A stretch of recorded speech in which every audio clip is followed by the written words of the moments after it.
This is the Patriots Drive Podcast. We are all Patriots. Where we discuss, analyze, and answer questions to all things happening in the NFL and with our New England Patriots. Now, here's your host, Cole Kelly.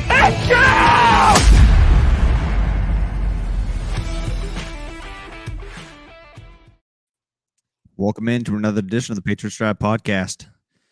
Cowboys week, facing the Cowboys at 4:25 p.m. on Sunday. Cowboys are 4-1 so far on the year. We're 2-3. Gonna be a tough game. Their offense is crazy. We'll preview that, preview the defense, all that stuff on today's episode. But here with my co-host Jace Campbell. How's it going, Jace?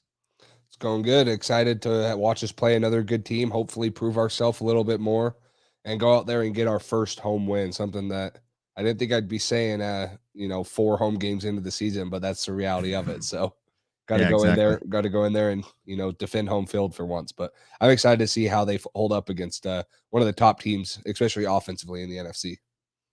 Yeah. This is going to be a tough challenge. I mean, they stood up to the challenge against the Bucs, held them to 19 points, but last week kind of had a tough game against the Texans. So it's going to be a good opportunity for this defense to bounce back, this team in general, against a really solid Cowboys team, and see what both teams are made of at Gillette. Hopefully we can get our first home win, but it's going to be a tough one. What are your initial thoughts going into Sunday's game, and what are you looking to see from the team? I think the big thing is, and it's something that we did very well against the Houston Texans, is stopping the run. Dallas leads the league, is second in the league in yards after contact with 2.8, only behind Cleveland, who's at 2.9, so barely up there. So something we got to do is control the line of scrimmage and wrap up Ezekiel Elliott and Tony Pollard. It's going to be big. They use their passing game to set up their rushing game to set up their passing game, kind of like what New England's tried to do. We haven't had much success in doing it, but we have tried to. They are very good at doing that, and they have deep threats in CeeDee Lamb, in Amari Cooper. Their tight ends have shown up, Dalton Schultz, Blake Jarwin. Cedric Wilson's been kind of a sleeper guy that's came out with Michael Gallup on IR. But I look for us stopping the run, most importantly, and limiting, making them a little bit one-dimensional. I know that we say that a lot.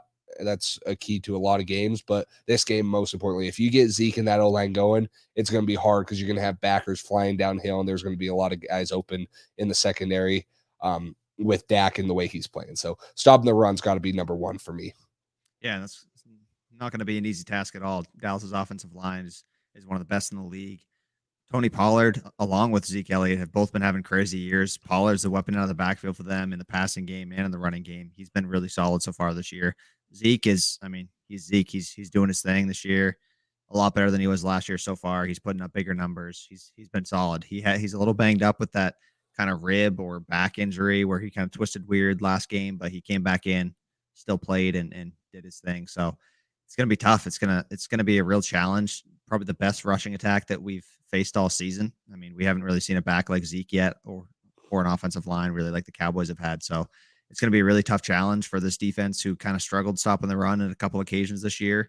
So it's going to be a big test, and we're going to really see what this defense is made of. Not only that, but not only in the running game, but the passing game in general. CeeDee Lamb, Amari Cooper. I think Gallup is banged up right now. But they got a bunch of guys that can do it in the passing game, along with Dak, who can, one of the best quarterbacks in the league. He's probably top 5 quarterback right now, playing out of his mind after his leg injury. It's good to see a guy bounce back like that. Happy for him. Hopefully he doesn't do as good this week, obviously, but he's been really impressive in what he can do, how he can manipulate the pocket, move around, make plays on the run, scramble, do all that different stuff. He's going to be a guy that his defense is going to really have to focus on stopping, and it's going to be no easy task. It's going to be a lot. This offense is one of the best in the league, putting up 34 points a game, averaging 40 a game over the past 3 games. It's really tough. Nobody's been able to stop him so far. So hopefully this defense is going to be the first one to be able to do it, and maybe put a script out there for other teams to follow. So it's certainly going to be a fun matchup to watch. See what Bill Belichick has up his sleeve. I'm sure he's got something planned. So it's going to be good to see if this team has the grit and grime to get in there and stop the run, and then do their thing in the passing game. Big week for J.C. Jackson as well. For sure. Yeah. Big week for J.C. Jackson and a bunch of other guys. They do a good job at spreading the ball around. CeeDee Lamb is their leading receiver, 348 yards on the year. And then Amari Cooper is 318 yards. So they have 2 receivers over 300 yards. They spread the ball around to those guys, deep, intermediate. short routes. They get it to him. They're creative in the way. And then Dalton Schultz, their tight end, also, 20 yards shy of 300 at 280 yards on the year. So they do a good job spraying the ball around. It's not going to be, a heavy dose of one guy, other than I think Zeke, when he's going to get 20 plus touches. But in the passing game, you're going to have to be locked in on everyone. CeeDee Lamb can beat you deep. Amari Cooper can beat you deep. They can kill you in the play action game with Dalton Schultz, with other guys. So they got to be locked in on all accounts. It's not just JC Jackson. It's hopefully Jalen Mills is back. Hopefully Jonathan Jones can lock in, get a good game. Juwan Williams, who struggled, got to get a big game out of him. And then the safeties also guarding the tight ends. So I'm excited to see everyone, especially JC Jackson. There was a report that came out that said it's not a guarantee that New England's going to pay him the big money with the Stephon Gilmore trade, but he can definitely start making his money with the upcoming schedule we have, starting here with Dallas and the two good receivers they have on the outside.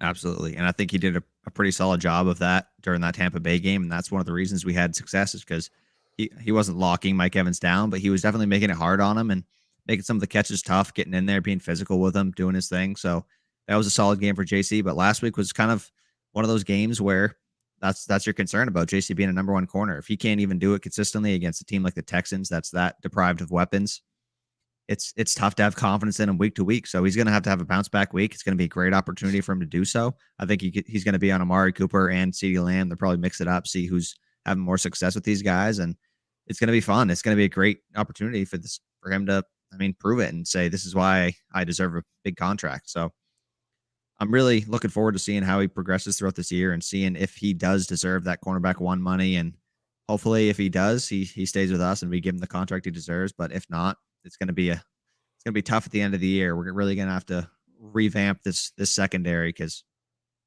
we're going to be, going from Stephon Gilmore and JC Jackson to neither of the two of them at outside corner. That's going to be tough. Probably going to have to address that in the draft or free agency, something like that. So it's a big opportunity for this kid. And I'm looking forward to seeing how he steps up to the challenge and how this entire team does, because not an easy matchup on the offense, not an easy matchup for our defense with all the different things this offense can do. Yeah, and another thing that we have to do, and it's killed us through these first 5 weeks of the season and costed us maybe a couple games, but is win the turnover margin. Dallas is second in the league in turnover differential at +7. We all know the story with Trayvon Diggs, 6 interceptions now. I'm pretty sure he's had at least 1 in every game and 2 in one game. And then Dak's only thrown 3 of them. New England's -3 on the year. Obviously a ton of fumbles, 4 fumbles, 5 interceptions given away. 4 fumbles is one of the tops in the league. So we got to do a good job there, limiting our turnovers. They're gonna be, ball hawks. They've gotten the ball out a ton of times. 12 total turnovers in 6 games. They're averaging 2 a game, and they're only giving it away less than once. Five turnovers through their first 6 games. So keeping Mac Jones a clean pocket, not making him, feel like he has to throw the ball earlier or throw it into double coverage, and then also having, our running backs hold on to the ball. That's been a big story. Whoever's the ball carrier have to hold on to him. I'm not afraid of throwing at Trayvon Diggs. I think I saw a stat, and I don't know if it was true or if it was a meme, but it said that, yes, he has 6 interceptions, but he's also on pace to allow over 1,000 yards of receiving throughout the year if he continues the pace. So he's susceptible to giving up big plays. I know that he had a couple big catches on him by Devontae Smith in the Eagles week. So he's susceptible to giving up passing yards. He's just great at making the ball and has great ball skills. So keeping the ball out of harm's way, which I feel like Mac Jones has done a pretty dang good job with it as for a rookie quarterback, but we still got to continue to keep that up if we want a chance to win. He seems like in a way he's pretty similar to JC Jackson in the sense that, the kid's young, and when you're young and in the NFL like that, and you can make plays. It's something we saw JC Jackson do. Last year, the year before that, even, where he went a lot of the time, he played aggressively. And when you play aggressive like that and you're always trying to get an interception, that leads to, you're going to get a lot of interceptions. But you also might allow a couple big plays, because if they run a double move on you, you're toast because you're being too aggressive and trying to jump the route, and he burns you deep. Stephon Diggs did that to JC Jackson like twice last year.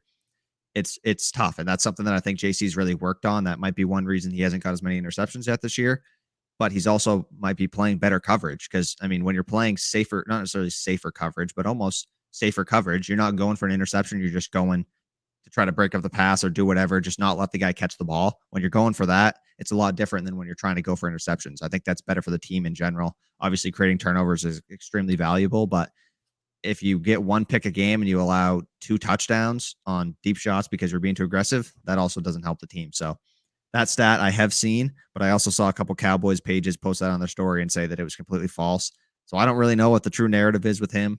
I saw he did get burned a little bit by Kadarius Toney a couple times on some different moves. He was making him look silly, but the kid's talented. He's definitely got talent to be able to get that many turnovers this early in the season. He's a guy you definitely have to be aware of and say, I mean, just think about it for a second before you throw it his way sometimes. But I don't think we should be afraid of anybody necessarily in their secondary. I think Mac is good at seeing who's the open guy, going through his reads and throwing it there.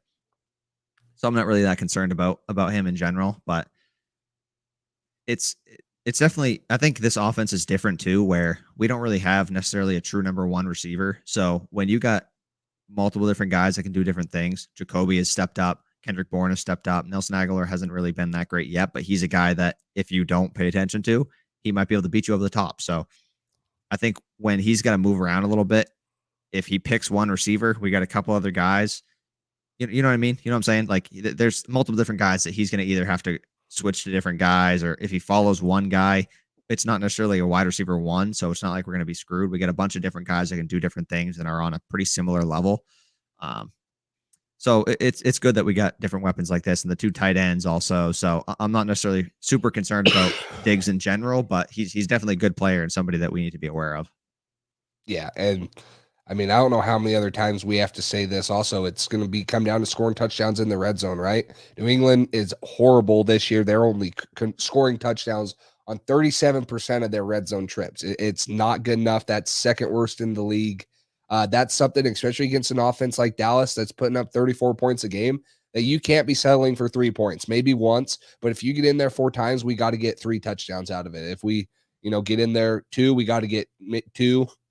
1 still a little low, but we got to start putting on 7 points in the red zone. Something that killed us last week, killed us against the Jets, even though we won.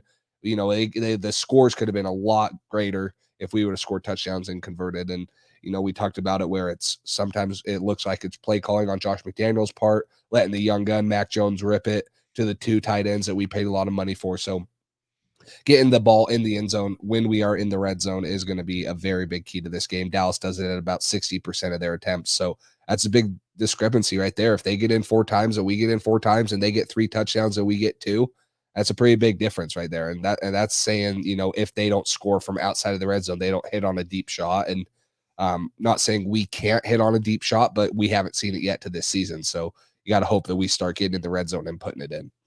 And when you're facing a team like Houston or maybe even Miami, stuff like that, you can afford to not score a touchdown once in a while in the red zone. But when you're facing a team that puts up 34 points a game, they're not missing many red zone opportunities, and you got to capitalize when you get there. So I think in this game, it's going to be even bigger than any of the games that we've seen so far.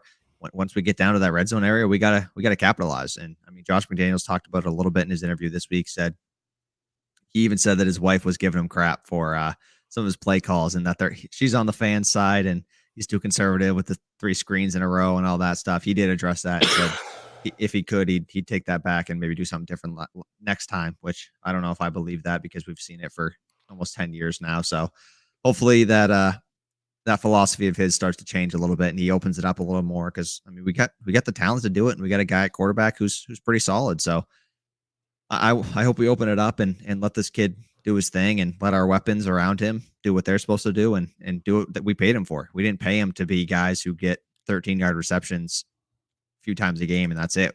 We paid him to be tight end, to be end zone monsters, guys to make a difference in the red zone and also down the field in general. But yeah, we haven't seen it a lot from these guys. Hunter Henry's been a lot better the past couple weeks. He's been scoring in the red zone, doing his thing a little bit, getting involved. Him and Max seem to be building some chemistry, but I'd love to see Jonnu be a guy who starts to make that impact as well.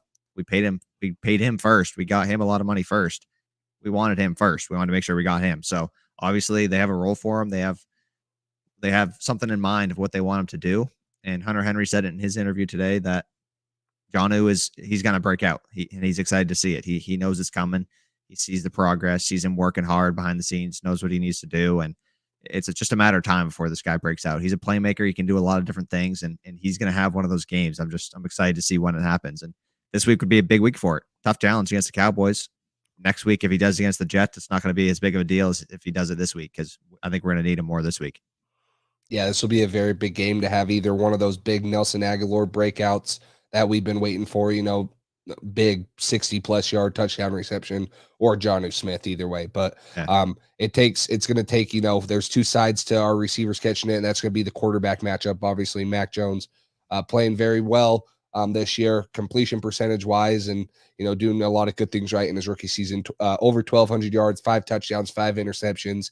Dak Prescott up there in the MVP race and conversation so far, almost to 1,400 yards, 13 touchdowns, 3 interceptions. The biggest thing that I see right there, and it's not surprising with a rookie quarterback, but it's just the difference in touchdowns, right? Like Mac Jones is toe for toe with these guys throwing for yardage, but that comes to our red zone struggles. That comes to other things. Is we're not putting the ball in the end zone enough. We got to get the ball in there for 7 points. We got to get, Mac's touchdowns up there a little bit more, opening up the playbook, letting him sling it to those bunch of the receivers and tight ends that we paid. So I think that Mac is going to fare pretty well in this game and do as much as he can, but we got to continue to put points on the board, and it can't just be 3 points like we mentioned.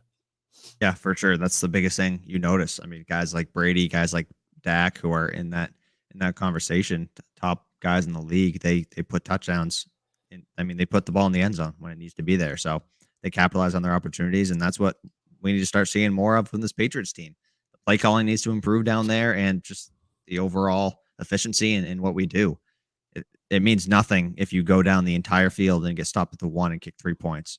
I mean, yes, you're getting 3 points on the board, but if you get all the way down there, you did all the hard stuff. All you got to do is punch it in. You know what I mean? You need 1 more yard. You just got 70 of the yards getting down here, and now you can't get 1 to get in the end zone. I understand everything's condensed. It's not as easy as that, not as simple as that, but it's definitely something that this team needs to continue to improve on, especially if they want to have a chance against a 4-1 Dallas team who's putting up so many points per game. Yeah, Mac is going to be able to keep us in there as much, but he's got to get those touchdowns in there. Dak has a lot better weapons. I'd say, Amari Cooper, CeeDee Lamb are a little bit more versatile than the guys that we have, but I still get blown away by the stat every time when Jacoby Myers still has not caught a receiving touchdown, and he's so close last week. Oh, I know. It just blows my mind. He's got to have one at some point, right? He's good enough to. Nelson Aguilar's got to have one of those deep balls. Like, we have guys that can break out now. Maybe their consistency is what separates them from the top guys in the league, like Amari Cooper, CeeDee Lamb, guys like that. But we have the guys that can do it. Mac Jones has to have the time to do it. We'll get into the injury report here soon. Hopefully getting most of our offensive line back that we were missing last week. But that's going to be a key is, finding guys open downfield, keeping a clean pocket for Mac, letting him deliver it, and getting the ball to the playmakers. Yeah, for sure. And we've talked about Mac before, and everybody knows how good Dak Prescott is. So, but Mac has been really solid so far. He had a little bit of a down week last week with him putting the ball in harm's way. And if you do that with a guy like Diggs, it's going to be not a great day for us. So I'm looking to see him have a little bit of a bounce back week. He was good overall. Completion percentage was still great. He threw like 9 passes in a row, 9 for 9 to start the game, all that stuff. He didn't have a bad game, but I look to see this kid have continued consistency. And even if the offense isn't consistent around him and the defense in general, the entire team isn't consistent, I look for this kid. He's the foundational building block to this team, and he's going to be what Bill and the coaching staff builds around for years to come. So if he can be a pillar of consistency and do his thing week in and week out, I think the team is going to start to adapt to that around him and hopefully start to build some more chemistry and get things rolling. But things are going to have to start getting together. I mean, it's week 5. It's no longer you're in week 1. It's time for the chemistry to start really getting built. And I think I don't think we're going to be in full stride yet. Obviously, we saw last week the struggles we had, but I think by like weeks 10 through 12, this team should really be starting to hit its stride and get comfortable. So I think it's going to be frustrating maybe from here until that week 10 spot where they start to really get things together. But I think just seeing continued improvement from week 1 to week 4, or from week 1 to week 5, it's week 6 now, right? Yeah, week 6. So week 6 now. We saw from week 1 to week 6, Hunter Henry is getting more involved. That's progress. Jonnu Smith hasn't yet. Jacoby Myers, yep, he's been doing his thing. Kendrick Bourne, yep, he's building more chemistry. Matthew Judon, he's doing his thing. These guys are starting to week by week build stuff together. It's not the performance on the field that we'd like to see, but just each week in and out, every game, there's different challenges, there's different opportunities for this team to grow and build together. So I'm excited to see the product they put on the field this week and to see which of those players and which side of the ball has continued to grow and what growth they've made just on a week-to-week basis even, because that's the ultimate goal is this team, even if this might not be a Super Bowl team this year, we got a lot of these guys for more than 1 year. They're going to be here next year, the year after that, maybe even. We got Jonnu and Judon and Hunter Henry for the next 3 to 4 years. So guys like that, all these guys building chemistry together. Obviously, we want to win the Super Bowl this year if we can, win as many games as we can. But I'm looking for week to week this team to start meshing together and really hitting its stride, hopefully sooner rather than later. Yeah, I wanted to pull up this one clip from, oh gosh, maybe I'm not going to be able to pull it up because I'm not. Let me find it and then I'll get it up here. NFL Game Pass has been, Cole can talk about it. It's been quite the trick that we've been dealing with lately. Yeah, for paying for it that much a year, and the product they're putting out there is not good. But I'll just touch on a little bit more of the Cowboys in general while you're doing that. Let me know when you're all set. But yeah, I mean, this team, like we kind of touched on a little bit, guys like Zeke, guys like Tony Pollard, I think they're really going to be impact players, and that's probably good. I think we might struggle with the running game more than the passing game, which is saying something with the weapons they have out there. But guys like Zeke and that offensive line who can really run the football, I think we might have to put some numbers in the box and really try to stop that, because the Texans, we did a pretty good job. They had a couple decent runs early on in the game. But other than that, I think we held them to 2.5 yards a carry, which was pretty solid. And then Miami struggled with that a little bit. Not a ton, but just a few different games this year. We've struggled stopping the run, and Tampa Bay a little bit, but that's a heavy passing attack. So you're okay with letting the run a little bit, letting the run game go off a little bit if you're stopping them when it counts in the red zone, all that stuff. So I think it's going to be kind of a similar game plan where, you're going to make them not let them hit anything big, try to limit the run game as much as you can. But if you can, make them kill you by death by 1,000 paper cuts. And once you get in that red zone area, really lock down and try to hold them to 3, because the Cowboys are a great offense. They're going to get their yards. They're going to do their thing. But if you can hold them where it counts and in that red zone, keep them to 3 instead of 7, and you're getting your 7 on the other side, and you're 7-3. You keep doing that, you're going to win more football games. You're going to win this game in general. So I'm looking to see this team do that and really hold them down in the red zone, because they're probably going to get their fair share of times, but it's going to be about how much we can stop them and hold them to 3 points. For sure. So this is the clip I was talking about. So this is 3rd and 2 right here, right? Houston goes up 6-0, 18 play drive. We all know how it went. They kicked the ball off out of bounds. So this is our third play of the game. We get it at the 40. We're up here. You're going to see we motioned to empty. You're going to see the pressure look here, right? They got 5 down. You don't know which of these 5 are coming, if only 4 is coming, if they're going to drop off into a zone. Obviously, Mac Jones knows, though, from film study or whatever. It looks man across the board. You're going to get pretty much every linebacker, corner, safety on a guy, and then you're going to get one high. So Mac recognizes the look, and you're going to see right here. Oh, gosh, wrong button. You're going to see right here where he's going to point it out. Let me pull it back just a little since That's something I hate about Game Pass as well, is the gray. It's grayed on like that, so you can't it's gray over the video for the first 3 seconds. So you're going to see, right, he's going to point it out here. He's going to hit Kendrick Bourne up top, who has off coverage on a little slant. Nothing big, right? But now it turns into a 20-plus yard gain because Kendrick Bourne can make a guy miss when they're in man coverage. So that's something I've been very impressed with Mac Jones, right? Coming up, big 3rd down. You don't want to give him the ball back right here after they have all the momentum going on an 18-play drive. And you're just going to see him calmly, 3-step drop, back foot, throw it, right in between the 8 and the 4, Kendrick Bourne. Let him off to the races, keep the sticks moving. We all know we go down and we score right there to tie the game. So just a couple things that I'm seeing, when they're bringing pressure on Mac Jones, he's getting the ball out. There's a couple other plays in that game where he's getting out on time, accurately. He's letting our playmakers make the play. We just haven't hit that down the field shot yet. So I'm looking forward for that. But other than that, I'm impressed with Mac Jones. I'm ready to see him. Last time we saw him on the stage with a very good quarterback in Tom Brady come into New England's house, he was toe for toe for him, and he had a chance to win the game. I look forward to him, hopefully doing that again, and then maybe getting a W out of this one. Yeah, and that's, what we've kind of talked about, been so impressed with Mac is his ability to step up and rise to the occasion. He's been extremely good so far, and this is going to be another big challenge for him, seeing how he does against the Dallas Cowboys, obviously a team that's talked about a lot, and just trying to go toe-to-toe with an offense like this is going to be tough, especially the Cowboys defense has been better this year than it was last year. They got Micah Parsons, who's on the edge, has been a menace so far as a rookie. He's been really impressive seeing what he's done. So they got a couple different guys. Obviously, talked about Diggs, Parsons, and their linebackers aren't bad. They got a couple defensive line players who are pretty solid. So they're a solid all around team. Obviously, they're offensive heavy.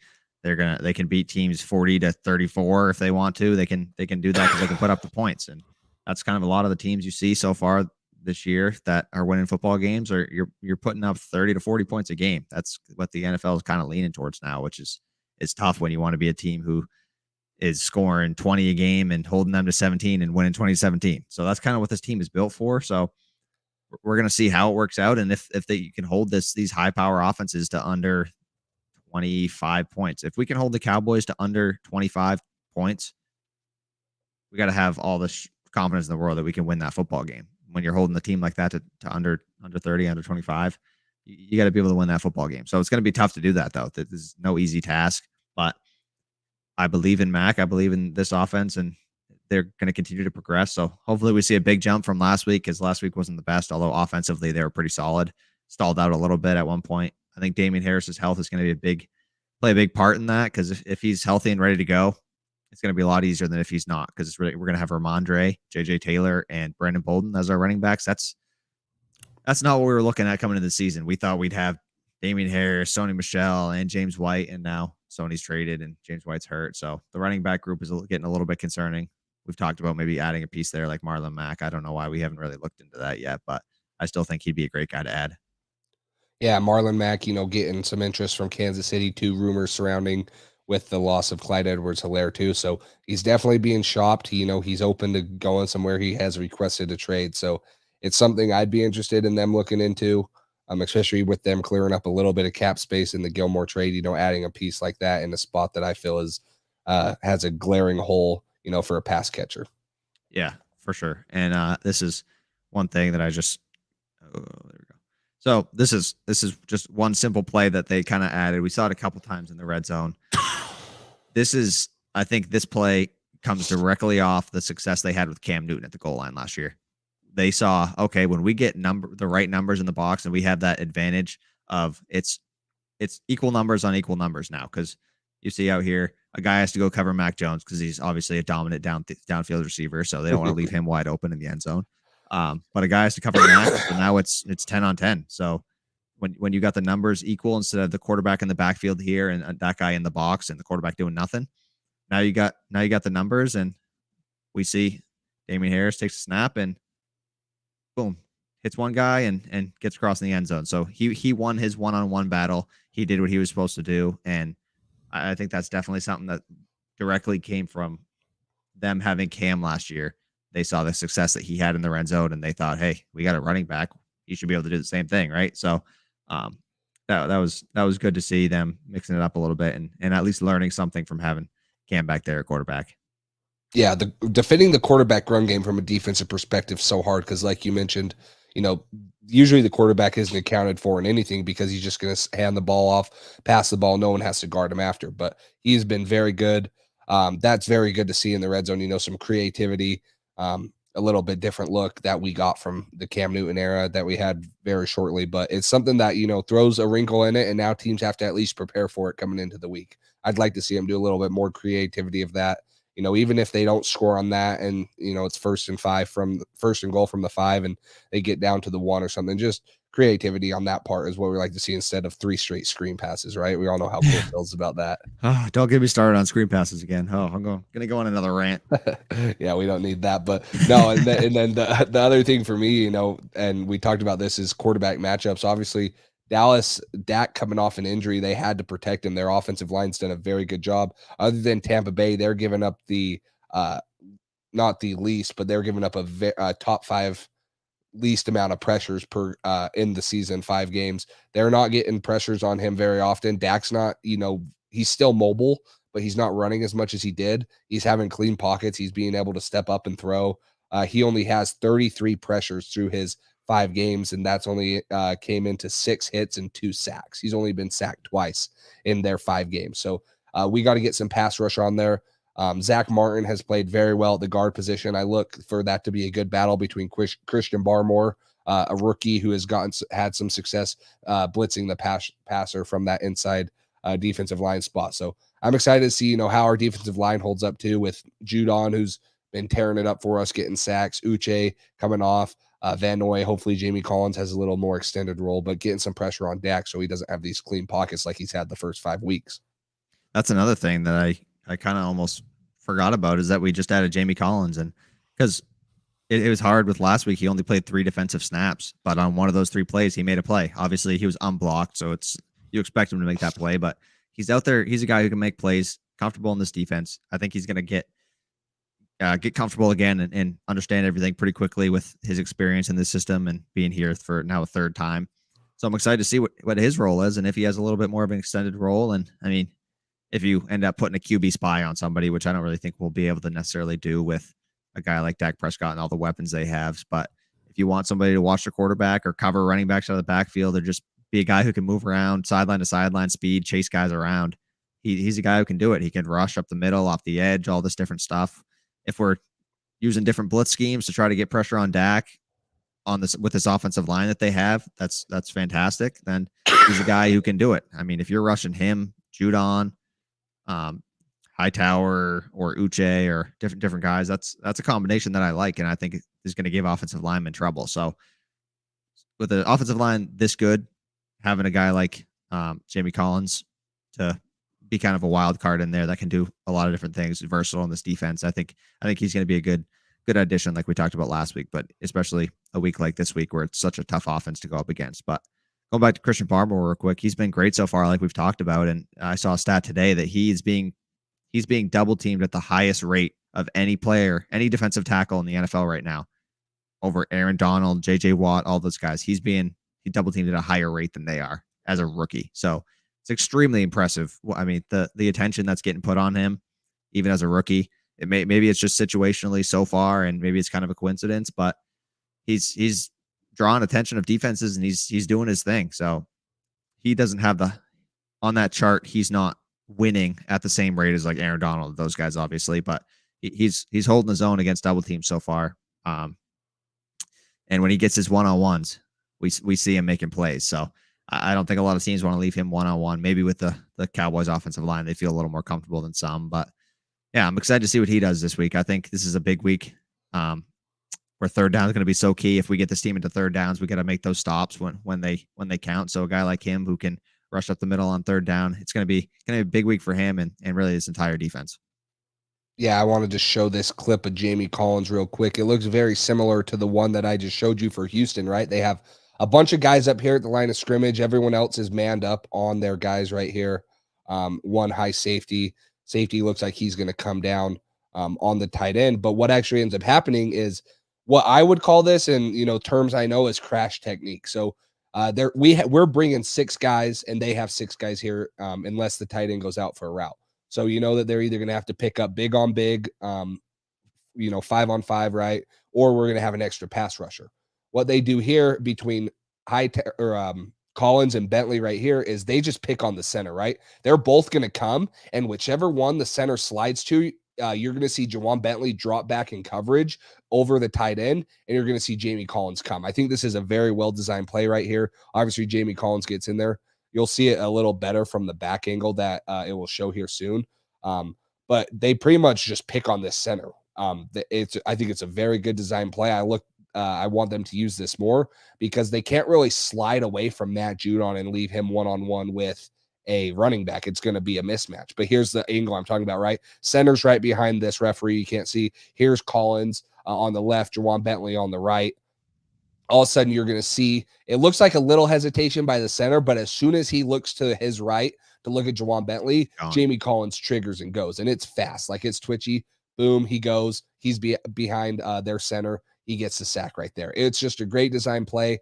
That's the type of versatility that he's going to bring to this defense, making plays like that up the middle, off the edge. Because like I just mentioned, if you're getting a pressure look from the right or the left side and you got Matt Judon on the other side, do you want to slide away from him and do one-on-one with your running back? Or do you want to go one-on-one with your tackle, at least not have a chip? It's tough. We have two very good edge rushers. Now we can toy with some of the interior offensive linemen with twist games and bring in different type of linebackers. So I'm excited for that addition. Get him some more snaps this week. Yeah, and it's kind of funny how what we heard out of Detroit was people thought he looked a little slow, he looked a little bigger, and didn't have the same speed and same twitch that he had when he was with the Patriots, all that stuff. And then he puts on a Patriots uniform and boom, he's back. He's twitchy, he's fast, he shoots the gap right there, right past that offensive lineman and just makes a play. So it's funny how different Jamie Collins looks in a different uniform and the Patriots. It's like it's two different people playing out there when he's with us, he's one guy, and when he's with other teams, he's another guy. It's funny. But another guy, while we're talking about our defense and their offense, Dalton Schultz, he's their tight end, and he's no slouch either. He's been doing his thing a little bit. He's been a target for Dak. Has 3 touchdowns the past 3 weeks, 79 yards, 58, 80. So past 3 weeks, he's been a little bit of a bigger target for Dak Prescott, and he's going to be a guy that we got to pay attention to as well. Kyle Duggar, obviously in the run game, we've seen him making many plays. He's one of our best run defenders. Just his explosiveness, ability to shoot the gap, and really read how the offensive line is blocking and where he needs to go to stop the running back. He's been really impressive in that sense. But coverage stats, he's been struggling a little bit. He struggled last week, didn't have the best week. It's going to be an opportunity for him to bounce back. He'll be able to hopefully make some plays in the run game. And then if he's covering Schultz or maybe Adrian Phillips, he's going to be a guy to watch because he's no slouch tight end. He's pretty solid. He's working his way up there name wise of one of the top 10, 15 tight ends in the league. And he's going to be a guy to watch out for, at least with the production he's starting to put up with Dak and the chemistry they're building. So if our secondary is doing well, but we're letting Schultz beat Kyle Duggar down the field over and over again, that's not going to be great for us. And maybe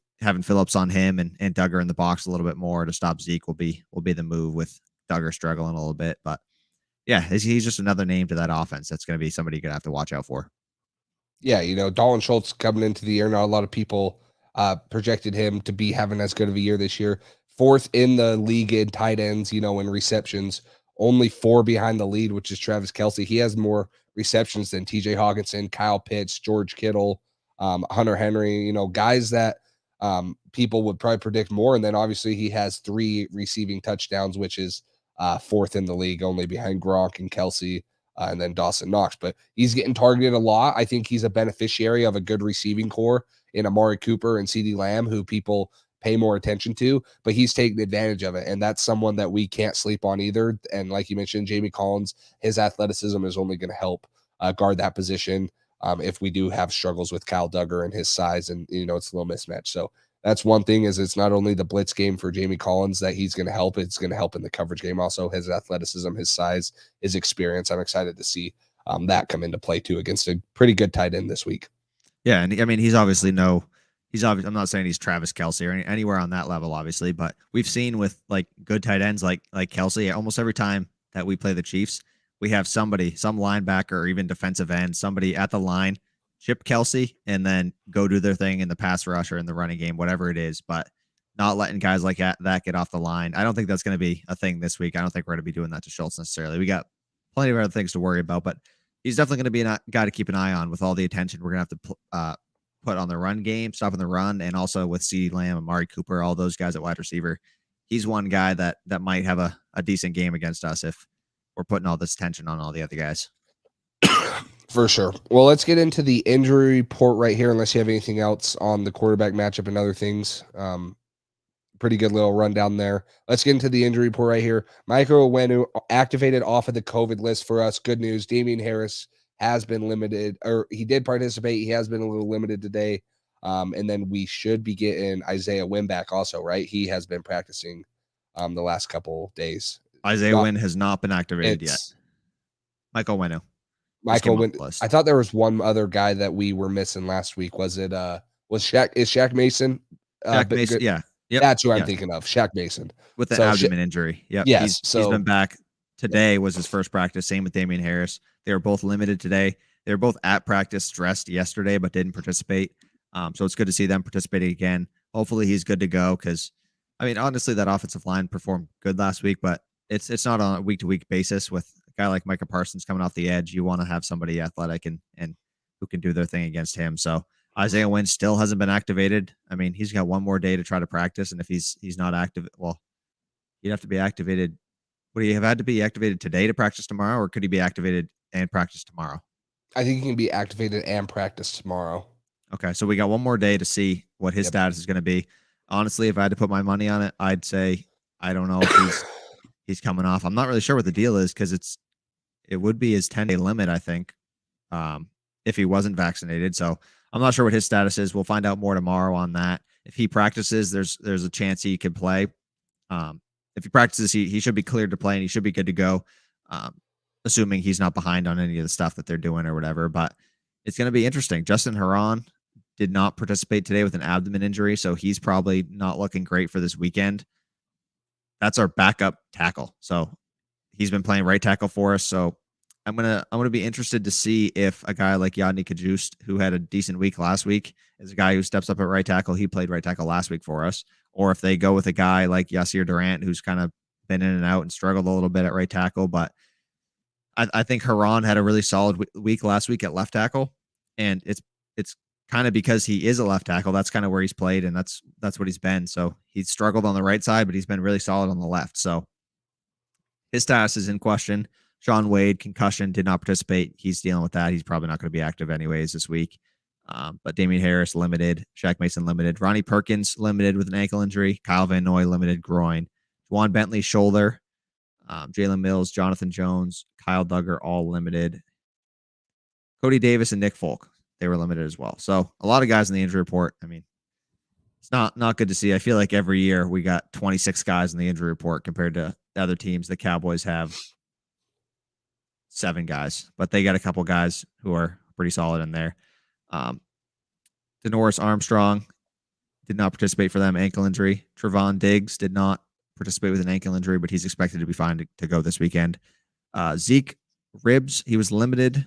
Tyron Smith, offensive tackle, was limited. Randy Gregory, edge, he was limited. And Donovan Wilson, safety, was limited with a groin injury. So a couple of decent sized names for them. I don't think any of them are really necessarily in question for this weekend, any of their big names. Zeke is going to be a name to watch just because kind of rib injuries. We saw that with Gronk. He's ended up being a little worse than we first thought, but he came back into the game and played, and then he's been out for a couple weeks. So I don't think that's going to be the case with Zeke, but it's definitely going to be something to keep an eye on. So we'll keep you updated tomorrow on the story with Zeke, and then depending on, hopefully Isaiah Wynn comes back and can be participating, because otherwise we're going to be down 3 out of 5 offensive or 2 out of 5 starting offensive linemen again. Yeah, it's good to hear at least some of those offensive lineman names getting back into practice, getting out there. It would be big if Diggs couldn't play for them, obviously for the secondary, but I just don't think that's going to be the case, right? They're being smart with him. Some big names. So Tyron Smith is a big tackle. I don't want to compare him to Trent Brown, where he's a big guy, but he's not as big as Trent Brown. But not having him would be a big loss, especially with the production our edges had with Judon, Uche, Winovich, guys like that. So our injury report always looks a lot worse than what it is come Sunday, right? It always, when I was following him when I was super young, I'm always like, holy crap, our guys are always hurt. We suck, just like you said. But now you kind of know the ins and the outs and what Bill likes to do and not like to do. And it's not going to look that deep on Sunday. I mean, cross your fingers, but usually it doesn't. Yeah, usually there's not too many surprise absences there. Usually they're just listed because they're dealing with something like most football players are, obviously. But yeah, Trent Brown looks a lot smaller, though, when he's sitting on his couch. He's not nearly as big as Tyron Smith, who's actually standing out playing on the football field. So it's a little different comparison there. But yeah, it's going to be some key guys to watch on kind of both sides. It's going to be big, especially if we want to keep up with Dallas's offense. It's going to be big having an offensive line that can protect and let us run the football and do our thing in the passing game. So it's definitely going to be some names to watch for this injury report coming up on Friday, and the game statuses for this weekend. Something to keep an eye on.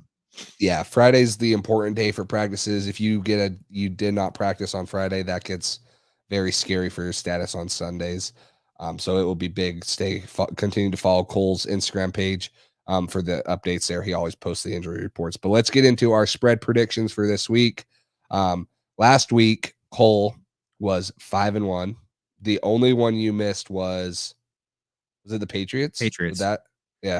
And I almost picked the Texans -7, but I couldn't do it because I thought we'd have the offensive lineman back, but couldn't do it. Yeah. And then 3-3 for me. I don't even know the 3 I missed, but Patriots. You picked the Patriots, won. the Chiefs, and what was the third one? I think it was the Niners.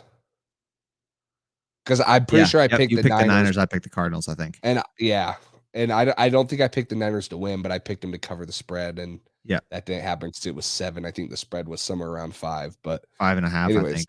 Yeah. So 3-3 for me. Cole gets the win last week, 5-1. That puts us on the year 6-6 for me. Cole 8-4. Close race. Still a long ways to go though, right? It's gonna be long ways to go. It's gonna be weird seeing like 20 or 30 and 20 or whatever. We're gonna have a lot of games. Oh yeah, by 6 a week. That's what's going to be fun about this is just keeping track and seeing how it goes towards the end of the year and seeing how we're doing. Because I mean, last week we both struggled. This week I had a little bit better week than last week, but I mean, it could easily flip like that, and I could go 1-5 next week. And so it's going to be fun to keep up with this during the year. I'm excited we're doing this. Me too. I am excited for that too. Let's get into our score record. So this is for the Patriots games, right? The closest one for the Patriots game. Cole got it last week against the Bucks. I got it this week against the Texans. So that ties us 1-1. And then that will jump us right into our spread predictions for the Patriots at Cowboys. Cole, I'll let you take this off. Cowboys favored by 3. Actually, a quick pick. Yeah. Okay. So I got the Cowboys -3. I think it should be a close game, but just this offense, I haven't seen enough consistency from our offense and defense to where if we're letting up 25 to the Texans, we're not going to be able to run a comeback on an offense like this who can run the ball and pass the ball if we come out flat. I really hope we get our first home win of the year, but it's just we haven't done well at home, haven't been consistent yet, so it's hard for me to pick against a Cowboys team who's 4-1. It is a close spread, though. I do think it's going to be a good game, and I think we definitely have a chance to win this football game. I mean, we saw what we did to the Bucs offense, so if we can do that to the Cowboys offense, I think we have a really, really good shot at winning this football game. But just with a couple guys maybe being out, a little bit worried about the inconsistencies. It's hard to pick hard to pick the Patriots games on a week-to-week basis when 1 week they play like a Super Bowl contender with the Bucs, and the next week they play like one of the worst teams in the league with the Texans. So it's really hard to balance out what they actually are, and we'll get more clarity on that as the year gets later and later. But as for right now, Cowboys are 4-1, we're 2-3, and we're 0-3 at home. So I'm going to go with the Cowboys -3 on this one. Yeah, I'm going to go Patriots +3 here. Dallas is the only team that's 5-0 against the spread this year. Haven't lost yet against the spread. So it's got to end sometime, right? And what better way for it to be New England? I look at this one kind of being like the Ravens game last year where a lot of people didn't pick us to win. It's a big primetime game in New England. New England knows, trust me, they're aware that they are 0-3 at home. They know that they've let a couple games slip through the grasp of them. Miami, New Orleans, even the Tampa Bay game are winnable games. And they got to start winning some of these tough games if they want to get to where they want to be at the end of the year, which is in playoff contention. So I'm going to take them +3 on this one, and then we'll get into our score predictions here. I'm going to have them winning 27-24. Cole obviously has it a little flip, 27-23, which gives him the over for Dallas. But like I just mentioned, Dallas is a tough team, and it's going to take a very, very good game for 4 quarters for New England, and it's going to take mistake-free football. But I think that with the way they played last week, we talked about it too on the post-game show in Houston. For some reason, we seem to play how our competition is. If it's a good team, we play up to them. If they're a bad team, we play down to them like we did with Houston. So I'm going to take New England taking a surprising victory here. It's going to be a close one. Like you mentioned, if we can hold them to 24 points, I sure as heck hope we win. Yeah. If we hold them to 24 points and we don't win, that's, our concerns continue. And I'm not saying that we should score more than 27 with the way our offense has showed how they can be, but we need to start doing that. And I have faith in them at home. Fans are going to be crazy there. The one thing I hope is that it's not like a Chargers Rams game or Chargers Raiders games like we saw, and there's more Cowboys than Patriots fans. And I don't think it will be. Foxborough gets pretty crazy with Patriots fans, and I'm not going to let Dallas come overrun up east. It's probably too cold for them to come up there. They're used to their little indoor Jerry world, right? So yeah, exactly. I'm gonna take New England winning this game, though. Surprising, a lot of people probably will pick Dallas, but I'm gonna take them getting a big win at home. Yeah, I hope you're right, and that would be a big statement win. Something from this team that we haven't seen yet. Really, we haven't seen them make a statement win. Last year, that Ravens game was one of those as well, and I think that was big for that team, even though they weren't really a great team and couldn't live up to it the rest of the year. They had a big win there, surprised a lot of people in that game. That one was also at Gillette, so we're gonna see. It's gonna be a big test. I think it could really go either way. I like both our predictions, honestly. I think it's gonna end up being pretty close to what one of us has at least. So hopefully, I'm rooting for it to be 27-24 New England, and you nail the prediction on the head. But I'm going with Dallas, just because I haven't seen enough yet from the Pats. If they win this week and they start to string together some wins, it's going to give me a lot more confidence in picking them. But for now, I'm gonna pick Dallas, and hopefully that makes me wrong and reverses the judo, and me picking Dallas makes the Patriots win the football game. If that's the superstitions that I got. So hey, I picked the Bills last week, and they ended up winning, so that's a bad example. But yeah. Anyways, I got Dallas 27-23 on this one, but I think it's going to be a great game. Excited. So over under now. Over under set at 50.5. This is kind of a lot of points, especially with what New England has been putting up. Dallas averaging around 34 points a game this year. So for that reason, I wanted to say over, but obviously my score. Your score's over. My score's 51. Yeah.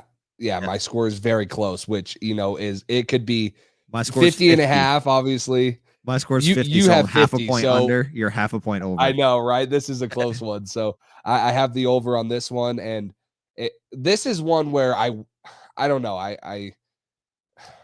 The offense doesn't give me hope, right? Like, we haven't been putting up many points, and I think that they're going to have a breakout game. Dallas could easily carry this over if we play bad like we did against Houston and put up 35, and maybe we get 20 in scrap time, and that's the final score. But yeah, I'm going to go with the over. That's what I have in my score prediction. 51 points. It's very close. Very that's close. Funny. We're both half a point off of the over under. I guess that means hopefully our predictions are pretty spot on, right? If we're in line with Vegas. But yeah, I'm gonna go with the under just because offensively I haven't seen enough. We haven't put up more than 25, 26 points, and the two times we did, it was against the Texans and the Jets. So I don't have a ton of confidence that we'll be able to put up 30 points and hit the over on that one necessarily, but I think it's going to be really close. I could see it going either way just because this Cowboys offense can score a lot of points, and if we can kind of keep up with them, it could get into that range where it's going over. But I got to go under. My score prediction's half a point under, so that makes me go with the under for 50.5 points. But that's our first over under right there. We'll go over to Mac Jones over under 270.5 yards passing. This one's tough because depending on the Damien Harris situation and what he is doing, where he, what his status is, and some of the other offensive linemen on our team, I don't know how, it's going to fare and what it's going to look like on Sunday. But Dallas has a pretty dang good rushing defense this year. Very good with the addition of Micah Parsons on the edge. Very good with Leighton Vander Esch, other guys in the middle that can control the line of scrimmage. So just for the unknown, I'm going to go with over because I don't know how prominent our rushing game is going to be. If it's just Ramondre Stevenson and no Damien Harris, I think that we're going to have to pass the ball to win.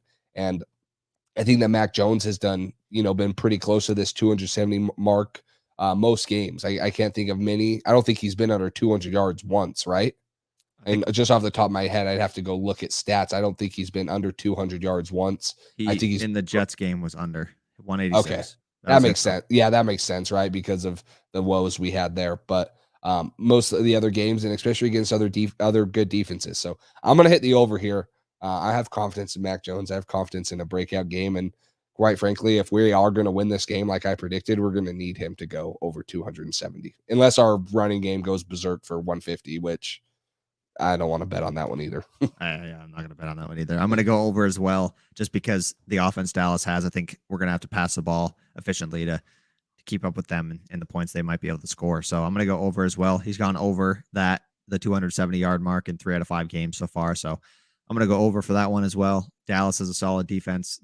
Diggs is a solid corner. They get a couple guys like we talked about earlier in the beginning of the preview episode. But I'm going to go over as well. I think Max should be able to throw the ball for over that yards, just based on the points that they're going to have to put up to keep up with Dallas. And if we're behind in the game, we're going to be throwing the football probably, especially if we're missing Damian Harris or a couple offensive linemen. I think we're going to have to throw the football a little bit more. So I'm going to go over on that one as well. How about Dak Prescott over under 276.5 yards? This one's tough because I see a little more balance in Dallas's offense where they can run the ball more effectively. I think our rushing defense is going to be good. He's only thrown for over 276 yards twice this year. Obviously, week 1 against Tampa Bay, over 400 yards, and then 302 yards last week against the Giants. So I'm going to go under here, but I think it's going to be very close. I think it's going to be very, very close to 276 yards. But I just see a little more balance with their running game. They're going to stick with it. Zeke, Tony Pollard are very very good running backs, capable of getting 100 yards combined together. And either one of them can go for 100 yards individually. So I'm going to go with under here for Dak Prescott, not getting over that. I think our defense steps up to the challenge too and plays a lot better than what they did last week. I'm going to go under as well for that same reason. Just looking at what he's done so far on the year. He obviously, if he wanted to, he could throw for over 400 yards pretty much every game, I think, honestly. But yeah, the balance they have in their offense, they want to get the ball to Zeke. They want to feed Zeke, give him his touches. Tony Pollard is no slouch himself. He's been really good this year as well. But I'm gonna go under for that one as well. Just because I do think it's gonna be close. I think if he wants to, he can throw for over 350 yards this game. But I'm gonna go under, trusting our defense.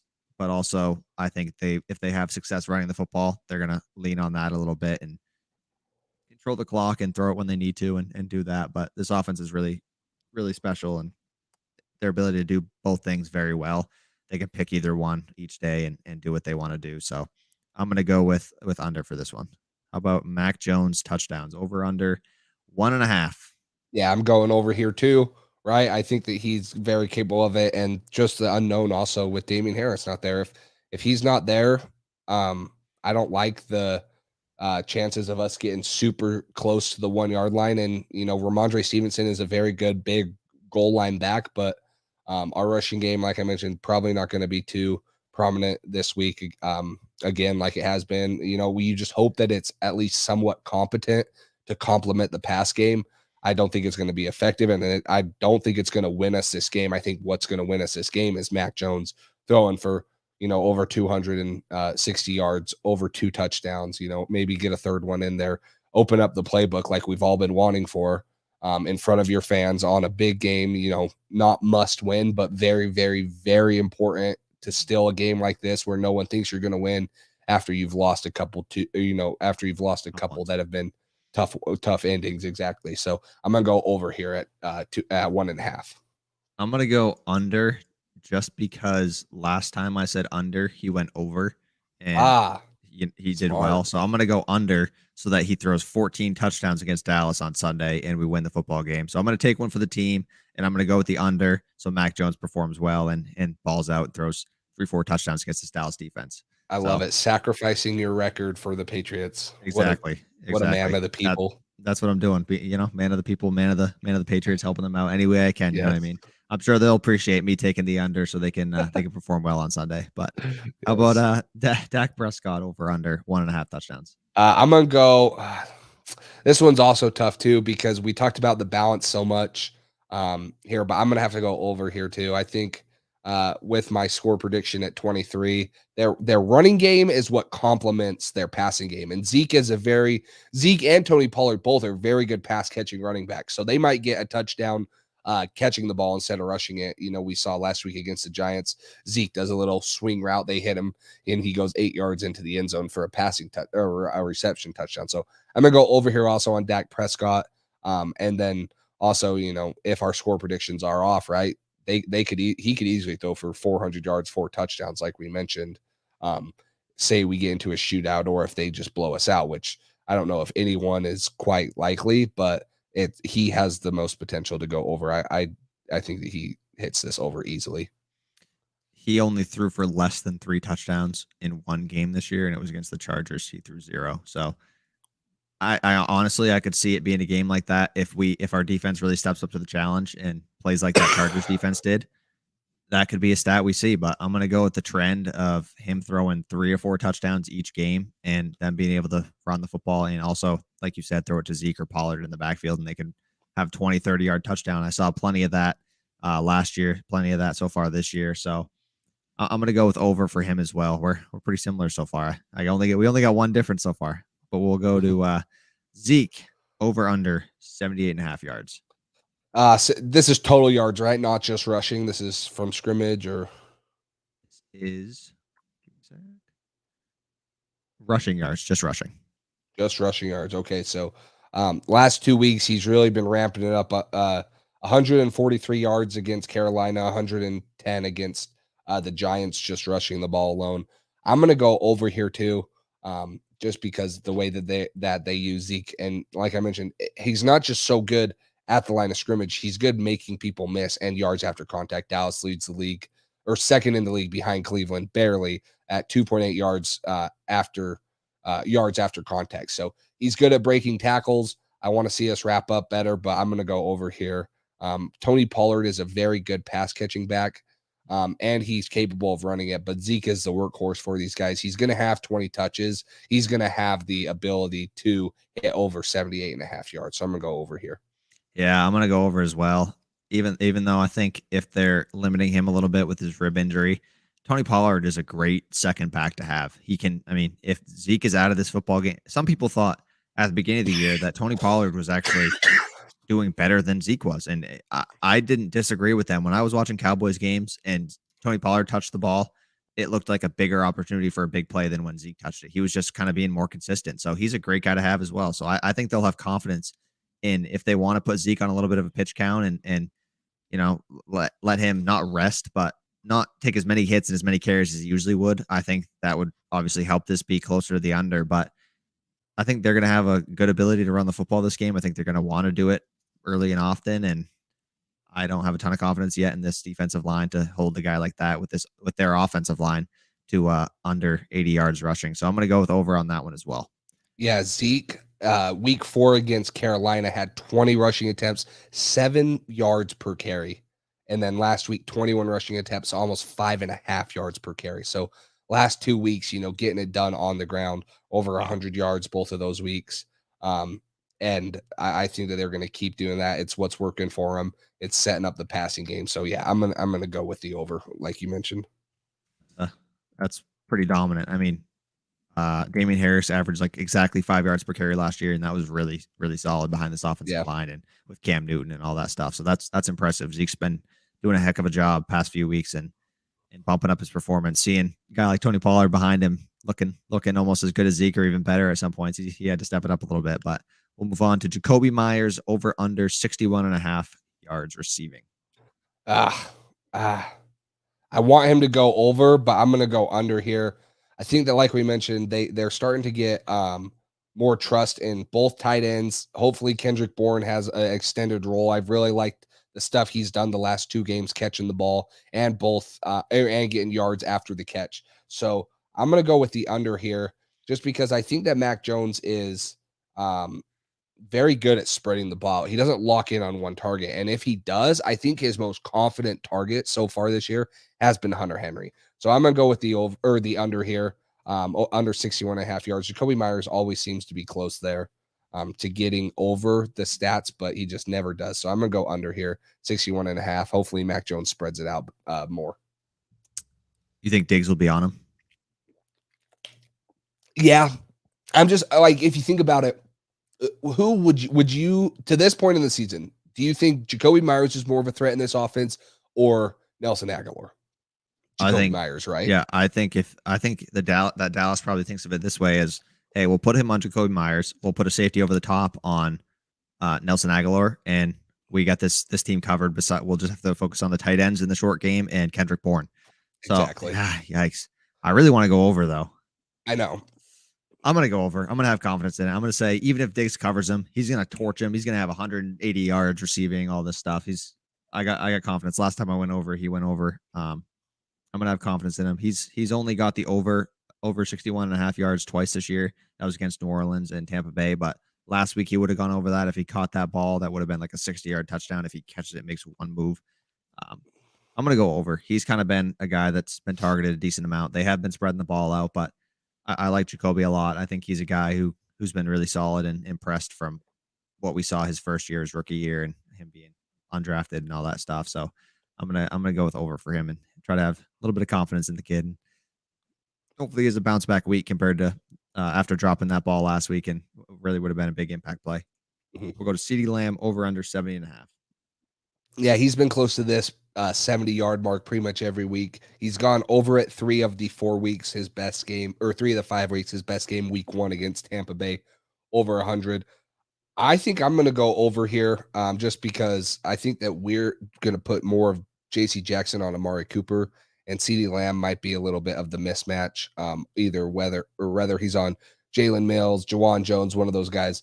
And maybe, they switch J.C. Jackson on guarding between Amari Cooper and CeeDee Lamb. But I think that the times he's not guarded by J.C. Jackson, because I just don't see them locking J.C. Jackson on CeeDee Lamb all game. Maybe they do, and they surprise me. I think that the mismatches they have, his route running ability, his yards after the catch, I'm going to go on the over here.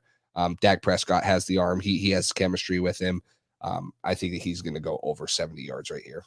I think Jonathan Jones might be on him at some points too. He plays in the slot a decent amount, doesn't he? I don't know the exact number, does, like percentage wise, but I think they might just mix it up with whoever's in the slot. Maybe Jonathan Jones takes, and if CeeDee's on the outside or something like that, they might put him on JC on him for some snaps. Yikes! It's another tough one. I think he's probably going to go. Yeah, I'm going to say over as well, even though I don't want to. This is a tough one. I'm going to go over, even though hopefully he's under. I think if he's on a guy like Jalen Mills or anybody in our back end of the cornerback group, then he's going to be able to have his success. But he's just a talented receiver. JC can only cover one guy. Jonathan Jones is really good. So if he's on him most of the game, then I'll have a little bit more confidence. But I'm sure he's going to get some mismatches and matchups with Jalen Mills and guys like that. So I'm going to go over on this one, even though I want to say under, but I got to go with the over. CeeDee's been solid so far, and he's on my fantasy team. So, if he goes over and we get the win, I'll be okay with that as long as we get the win. So, yeah, over for Lamb. But that wraps up the over unders. You got anything else on that? Yeah, well, I was just gonna say, so CeeDee Lamb was lining up in the slot a lot more week 1, and then once Michael Gallup went to the IR, his snaps in the slot have gone significantly. He was at 23 reps in the slot week 1, went to 17, 13, 6, and then 2 last week. And I think that that's courtesy of the play of Cedric Wilson, who's kind of taken the spot of Michael Gallup, who's more of a slot receiver. He's playing 46 slot reps out of his 54 total reps last week. So yeah, CeeDee Lamb will line up in the slot occasionally. I don't think that's going to be as much as what we would have seen at the first year and with a healthy Michael Gallup. But Jonathan Jones might be tasked more of Cedric Wilson, and CeeDee Lamb will get, one of those backing guys or J.C. Jackson, depending on what the scheme is. Yikes. So yeah, I'm going to definitely go with the over on that one then. Yeah. Over for Lamb on that one. That's tough. I'd like to see Jonathan Jones match up on him because I think their skill sets align a little bit. Yeah. CeeDee's pretty quick with his feet. Good receiver. So yeah, I'm gonna go with the over. But now we'll move on to the game picks. This one is the first one is Thursday Night Football. That's tonight's game. Obviously, I don't know what the score is at right now, but we both picked this ahead of time, ahead of the game. We were thinking about this decision. So what's your pick for this one? Well, didn't we both say we picked the over here? Did you pick the over or the Bucks -7? Yeah, that's what I mean. Sorry, the Bucks -7. You picked that. Yeah. So I hate to break it to you, but since we both picked it ahead of time, we can. The Eagles covered because they went for 2. So 28-22. Yep. So it was 6. So we both are going to get this one wrong, which sucks, right? 0-1 to start the week off. Come on. That's horrible. Come on, Brady. That's tough. Yeah. And the thing was, I think Tampa Bay, their final drive, they were in field goal position, but they just took a knee. So it's a moral victory, but it doesn't count. So we lose that one, which sucks. And so starting off the week 0-1. That's tough. All right. Well, we'll move on. We'll get out of that one. That's tough. All right. Chargers at Ravens. Ravens -2.5. What you got? I can't believe Ravens are favored by 2.5 on this one. I get it that they're at home, but I love the play of Justin Herbert. I love it. I think this is coming too because Mike Williams is questionable. One of the top receivers for Justin Herbert this year, but I'm still going to roll with the Chargers covering this -2 spread. I'm a big Justin Herbert guy. I've said this is every time I've picked the Chargers, I'm rolling with Justin Herbert over there. And I think that the Chargers have guys that can limit Lamar. Lamar has been so good, both passing and throwing, but Derwin James, Asante Samuel Jr., Joey Bosa, guys on the interior. I really like this Chargers team as a whole. I think that they're in prime position to win that AFC West. And I think that this is a big test for them in the total AFC picture. So I'm going to go with the Chargers covering this spread. I am as well. I think if the spread was, I'm going to go with a little bit, maybe this is a little overconfident. I think they might, if the spread was like -5.5, I think I might still take them. I think the Chargers are going to have a good game here, even though the Ravens impressed me a lot last week with that comeback that they had. I think the Chargers team fits what the Ravens do well. I think the Chargers team fits pretty solidly. They're not great against the run, which is a little concerning, but if they can, I mean, this Ravens offense isn't what it normally is. They have Hollywood Brown, and that's about it. Besides, I mean, you got a guy like Derwin James who can maybe match up on Mark Andrews, something like that. If you can limit him and then have Asante Samuel Jr. or somebody cover Marquise Brown, and you just focus on stopping the run, I think this Chargers team could have some success. And they've been really, really doing well. They put up like 40 points against the Browns last week, who's not a bad defense at all. So I'm going with the Chargers +2.5 as well on this one. I think this would be a big win for them, a big statement, another big game that they would win, and a good step on that path that they want to be on to win this AFC West. Yeah, it's 47-42 for the Chargers last week. They're just going back and forth against the Browns, right? It was a great game to watch. Cleveland's one of a top 5 defense in the league too. They've been doing great this year. And so that was good to see Justin Herbert battling. Depends on a little injuries there with Mike Williams. But yeah, we're both going to have confidence in the Chargers beating them, at least covering the spread. So let's move on. 4:05 game. Speaking of the Browns here, Browns 3.5-point favorites over the only undefeated team left in the NFL, Arizona. What are you going with here? Cardinals. Taking the Cardinals again. They showed up for me last week. I'm going to take them again. Their defense did pretty solid, holding the Niners at 10 points. This Browns team's been really good.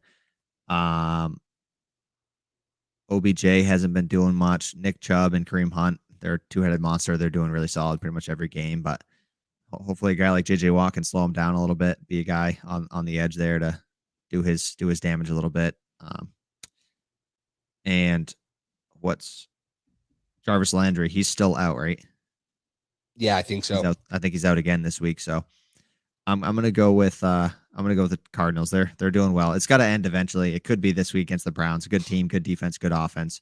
Obviously, they can put up points. They put up a crap ton against the Chargers, but they also let up a lot. So I'm gonna go with the Cardinals. Just riding the hot streak. They've been hot. They've been doing their thing. So until they lose, till they prove me otherwise, I'm gonna go with them for now.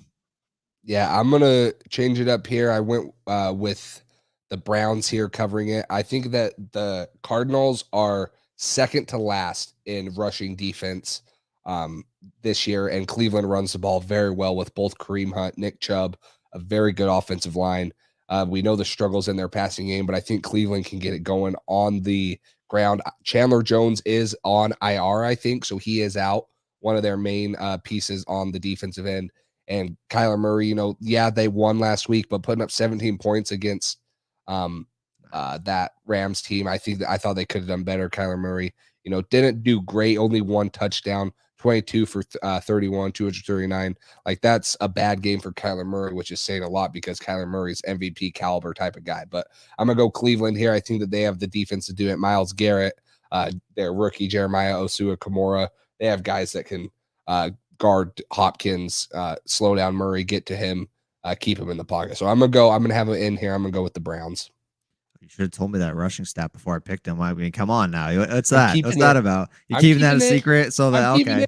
No, All right, catching up in the standings. There we go. That's an L for me right there. No, I still think Cardinals. I'm still going with the Cardinals, but that is a good stat though. That's definitely going to play a factor if they can't stop the run. I mean, the Browns are just going to run it down their throat the entire game, and that's definitely a recipe to win. If you keep time of possession, keep the ball out of that explosive offense's hands, if you can do that, it gives you a good chance to win. So I'm gonna still go with the Cardinals, but I definitely think this one's a toss-up. Another week, we got a solid amount of good games. That Chargers game's gonna be great. Pass game's gonna be great. This one's gonna be good, and then this next one's gonna be solid as well. Division game: Raiders at Broncos. Broncos -3.5. Oh, this one's tough. Raiders started off the season pretty dang good. Kind of slowing down. Obviously, they got some news they're going to be without their head coach. I wonder how much that comes into play. But I'm gonna stick with the Raiders here, covering here. I think Teddy Bridgewater is a very good quarterback, but I'm gonna stick with the Raiders here, going out and winning this game on the road in a divisional game. Derek Carr playing phenomenal. Darren Waller's a mismatch. I like I almost say Oakland every time, but I like Vegas covering the 3.5 point spread here. I'm going to go with the Raiders as well. There's one of two things that can happen when you're going through a situation like the Raiders are going through, and with the coach being fired and all that stuff, and a different guy stepping in. Their special teams coordinator, I think, is stepping in as interim head coach. One of two things can happen. They either rally around the fact of this tough situation and they bond as a team together, and they come out motivated and want to perform and show the world that they can still put on a good show. Or it's going to be the complete opposite, and they fall apart, and without their head coach and the structure and with everything going on, all the distractions, they look horrible. So I think it's going to be one of those two things. I'm going to go with the Raiders. I'm going to go with them picking up the pieces, getting together as a football team. Division game, you got to be focused, got to be on top of everything, block out the noise, do your thing, and they got some good pieces, and the Broncos haven't been great. They just lost to a Steelers team. They got smacked by the Ravens. Their only teams they've beat are the Jets, Jets, Jags, and Giants or something. Giants, yeah, Giants. Jets, Jags, Giants. That's not a great combination of teams to have beaten. So I'm going to go with the Raiders on this one as well, +3.5. How about the Seahawks at Steelers? Steelers -5.5. That's a big spread right there. Seahawks coming off of a loss last week to the no. Rams. Did they play the now I can't think of who. Yeah, that's they did play the Rams last week. For some reason I thought I was off. Come off there. Russell Wilson obviously not going to be playing now. That's why the spread's so big, and this defense for Pittsburgh is swarming.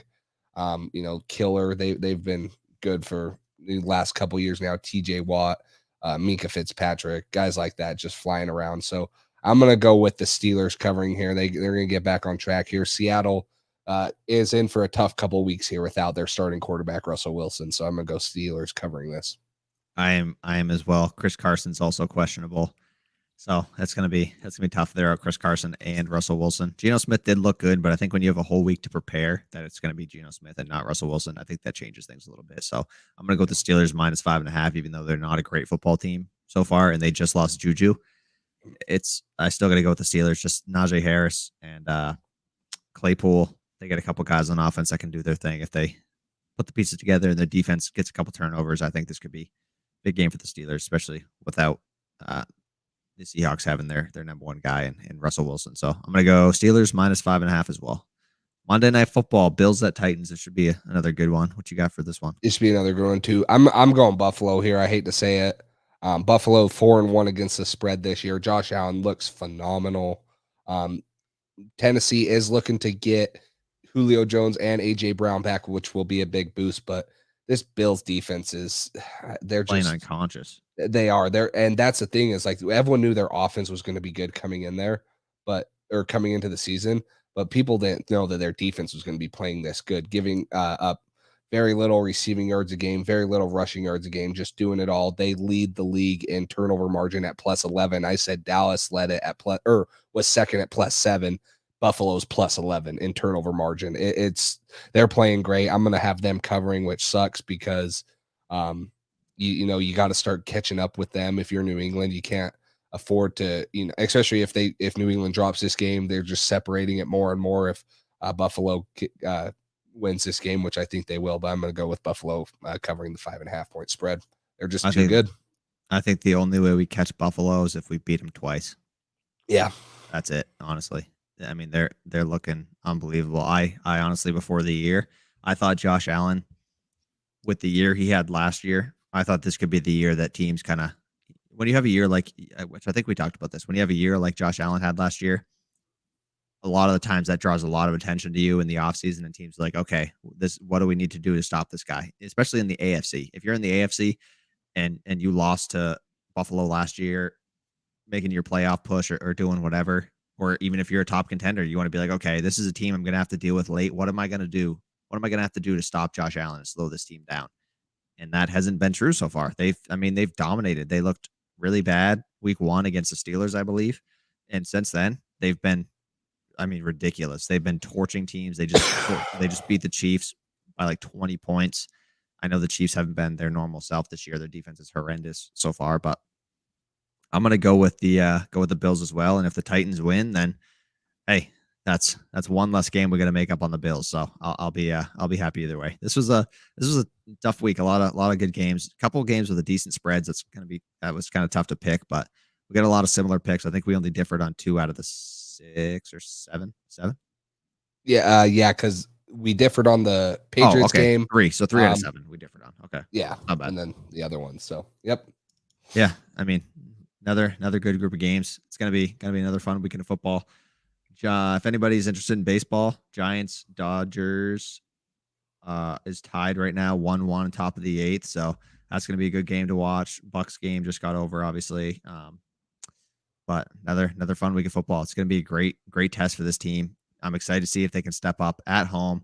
Another game where now the sun's setting here at like 6 o'clock, 6:30. So it's gonna be another night game in the second half, and under the lights, big game against the Cowboys, America's team. We're gonna see America's team that hasn't won, Jack Diddley poo in the last 2 decades. America's team is on one sideline, and that's the home sideline, and then the other America's team is on the away sideline. But it's gonna be a great game. You got anything else you want to say before we wrap this up? No, I'm just excited. Every day going out, or every Sunday or Monday, whenever we play, going out watching the Patriots compete. There's always good and there's always bad, but I'm excited to see how they fare. This is one of the ones that, for me, I mentioned it, where it feels like a Baltimore game last year. Not a lot of people are probably going to pick us, but somehow, some way, I think Bill and the team's going to figure out how to grit one out. It might be ugly. It might be, one of the best games we've played all year. And I hope we go out and get the win and, prove some people wrong and get a kickstart, because we do have a tough stretch coming up. Chargers next week. And then after that, or Jets next week, and then Chargers, right?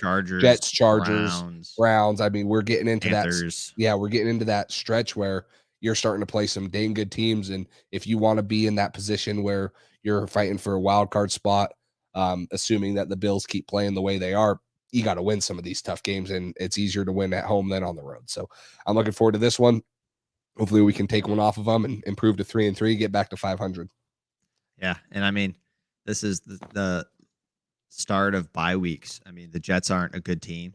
It's a division game, though. They're always closer than they should be. They're on a bye week this week. They're going to be game planning for us all this week, while they're resting, watching film on us. They got a head start on us already. So we gotta win this one. It's going to be a tough one. But if we can win this football game, move to 3-3, and then beat the Jets, move to 4-3 heading into that stretch, it's going to make me feel a lot more confident than if we lose this one and we're 3-4, or even 2-5 if we lose to the Jets, which hopefully doesn't happen. But yeah, it's going to be a big week.